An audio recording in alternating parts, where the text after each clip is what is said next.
Welcome to Virupakshi news channel. వార్తలు చదువుతున్నది విరూపాక్షి లతారెడ్డి.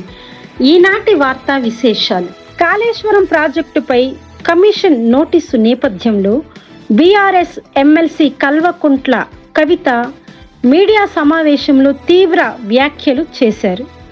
హరీష్ రావు, సంతోష్ వీరిద్దరి వెనుక రేవంత్ రెడ్డి ఉన్నారని, కేసీఆర్ను బలిపశువుగా మార్చే కుట్ర జరుగుతుందని ఆరోపించారు.